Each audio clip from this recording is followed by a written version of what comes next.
People have asked me for the last 24 years, how do you develop an above average income? And the answer is, become an above average person. Develop an above average handshake. Some people want to be successful, they don't even work on their handshake. As easy as that would be to start on. They let it slide, they don't understand. Develop an above average smile. Develop an above average excitement. Develop an above average interest in other people. Develop an above average intensity to win. See, that'll change everything. Probably one of the most frustrating experiences in life is looking for an above average job with above average pay without becoming an above average person. It's called frustration.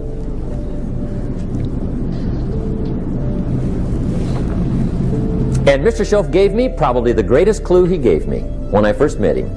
He said, Jim, if you want to be wealthy and happy the rest of your life, just learn this lesson well. He said, learn to work harder on yourself than you do on your job.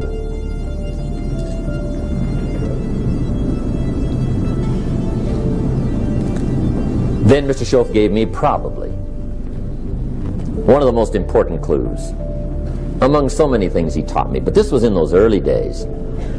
Mr. Shoaff was very kind, but he was also very abrupt. And he had these interesting questions to ask. I'm giving him a little rundown one day on how things hadn't worked out for me. He said, Mr. Rohn, I've got the answer for you if you will listen carefully. And listen carefully I did that day and for the next 5 years. If somebody's wealthy and happy, you gotta listen. He said, Jim, I've only known you a short time. But he said, it's already my honest opinion that for things to change for you, you got to change. That wasn't quite the answer I was looking for. But that's the answer he gave me, and I pass it along to you on this warm summer evening in Anaheim, California, 1981. For things to change for you, you've got to change. Otherwise, it isn't going to change. Before I met Mr. Shoaff, I used to say, I sure hope things will change. That seemed to be my only hope. If it isn't going to change, I'm in serious trouble. See, I can tell you what the 80s are going to be like. You have dropped into the right place. I did a seminar one time for Standard Oil executives and management in Honolulu. And we're having a conference one day on this big conference table. And one of them said to me, Mr. Rohn, you know some fairly important people halfway around the world. What do you think the 80s are going to be like? I said, gentlemen, I do know the right people. I can tell you. So they all listened very carefully. And I said, gentlemen, based on my wide experience, I can really honestly say to you, in my opinion, in the 80s, it's going to be about like it's always been. Now, of course, I said that to make a point, but I also said it because it's accurate. It's going to be about like it's always been. It isn't going to change. The tide comes in and then what? It goes out. For 6,500 years that we know of, recorded history, and probably long before that. So it is not going to change. It gets light and then what? It turns dark. 6,500 years. See, it's not likely to change. And we're not to be startled by that. And if the sun goes down, the guy says, what's happened, what's happened? It means he hasn't been here long, I guess, right? It always goes down about this time. The guy says, well, I don't like that arrangement. Well, you got to talk to somebody besides me, right? It gets light, then it turns dark. In rotation, the next season after fall is what? Winter. Pray tell, how often does winter follow fall? Every year regularly for the last 6,500 that we know of. See, it is not going to change. Now, some winters are long, and some are short, and some are hard, and some are easy, but they always come right after falls. It isn't going to change. Sometimes you can figure it out, sometimes there's no way to figure it out. Sometimes it goes well, sometimes it gets in a knot. Sometimes it sails along, sometimes it gets in reverse. See, that's not going to change. The last 6,000 years reads like this: opportunity mixed with difficulty. That's how it reads. It isn't going to change. The man says, well, if it isn't going to change, how will my life ever change? Answer, when you change. And whether I'm talking to high school kids or business executives, my message is always the same. And it goes like this: the only way it gets better for you is when you get better. Let me give you the 4 major lessons in life to learn. Here's 4 majors. It's good to study the majors.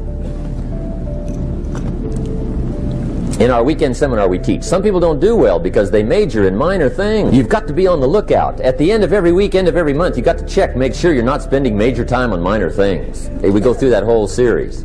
Majors and minors. Now, let me give you 2 phrases before we get to the 4 majors. This will set it up and you'll see where I'm going. 2 key phrases for your notes. Here's the first one. Life and business is like the changing seasons. That's the first phrase. Life and business is like the changing seasons. One of the best ways to describe life, it's like the seasons. Frank Sinatra sings, life is like the seasons. Now here's the second phrase. Very important. You cannot change the seasons, but you can change yourself. You can't change the seasons, but you can change yourself. And see, that's how life gets better for you, not by chance, but by change. Now, here's the 4 major lessons in life to learn. I've got my first book finished, came out a couple of weeks ago. This is in it, the 4 major lessons in life to learn. Here they are. Number 1, learn how to handle the winters. That's lesson 1. They come right after falls, with regularity. Some are long and some are short and some are hard and some are easy, but they keep coming. You must learn to handle the nights. They come right after days. You must learn to handle difficulty. It comes right after opportunity. You must learn to handle recessions. They always follow progressions for the last 6,000. See, it isn't going to change. The lesson you must learn is how to handle it. And there's all kinds of winters, right? The winter when you can't figure it out. The winter when it all goes smash. The winter when it turns belly up. The winter when it won't work, when you've run out of money and you've got a broken heart. See, those are winter times. There's all kinds. Economic winters, social winters, personal winters. When your heart is smashed in 1,000 pieces and the nights are unusually long, your prayers seem to go no higher than your head. It's wintertime. Barbra Streisand sings, "It used to be so natural to talk about forever, but used to be's don't count anymore. They just lay on the floor till we sweep them away. You don't sing me love songs, and you don't say you need me, and you don't bring me flowers anymore." A song of winter. But see, the disappointments come. Those are normal. That's part of life. But the question is, how do you handle it? How do you handle the coming winters and the disappointments and the down times? Well, you can't get rid of January by tearing it off the calendar. But here's what you can do. You can get stronger, you can get wiser, and you can get better. The winters won't change, but you can.